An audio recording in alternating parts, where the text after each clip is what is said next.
கல்யாண வேலை எல்லாம் எப்படி போயிட்டு இருக்கு? உன் கல்யாணத்தை நிறுத்துறத பத்தி உன் மாமா கிட்ட பேசுனியா? என் கல்யாண பிரச்சனை இருக்கட்டும், நீ எதுக்காக ஆதி அவாய்ட் பண்ற? அதுக்கு என்ன காரணம்னு சொல்லு, அதுக்கப்புறம் எதுவா இருந்தாலும் பேசிக்கலாம். இங்க பாரு மகள், நீ என்னோட ஃப்ரெண்டா இருந்தா நீ ஏன் ஆதியை அவாய்ட் பண்ற? உண்மையான காரணத்தை சொல்லிதான் ஆகணும்.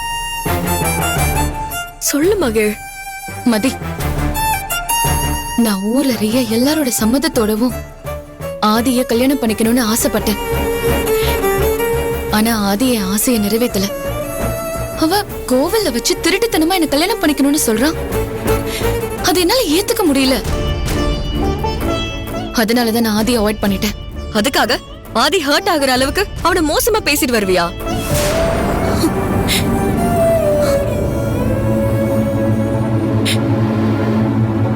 ஆதி எப்படி மனசு உடைஞ்சு போயிருக்கான்னு தெரியுமா? நீ அவனை அவாய்ட் பண்ணிட்டேன்னு அவன் பைத்தியக்கார மாதிரி ஆயிட்டா மகள். நீ வேலையை விட்டு போனதுக்கு அப்புறமும் நீ வேலைக்கு வர மாதிரி கற்பனை பண்ணிட்டு ஹாஸ்பிட்டல்ல ரொம்ப இமோஷனலா நடந்துகிட்டான். ஒரு டாக்டரா அந்த ஹாஸ்பிட்டல்ல கெத்தா இருந்த ஆதிய இப்படி ஒரு பேஷண்ட் மாதிரி ஆக்கிட்டு வந்துட்டியே, இது நியாயமா மகள்? சொல்லு. அன்னைக்கு எல்லா ஸ்டாஃபுக்கு முன்னாடியும் ஆதி மயக்கமாகி விழுந்துட்டான் தெரியுமா?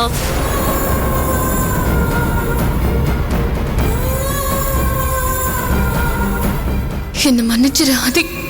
அன்னைக்கு நான் தான் ஆதியை சமாதானப்படுத்தி உன்கிட்ட பேசலான்னு வீட்டுக்கு கூட்டிட்டு வந்தேன். ஆனா வீடு பூட்டி இருந்தது.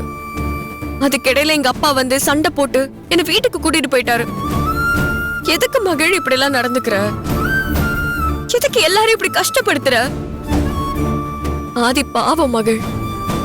நீ அவனை மறந்துருன்னு சொன்னா அவன் எப்படி உன்னை மறப்பான்? மறக்கிற மாதிரியே நீங்க ரெண்டு பேரும் பழகுனீங்க. கூடவே இருந்து உங்க காதல பாக்குற என்னாலேயே இதை ஏத்துக்க முடியல. ஆதி எப்படிதான் தாங்குவான்? எப்படி இந்த மாதிரி ஒரு முடிவு எடுத்த?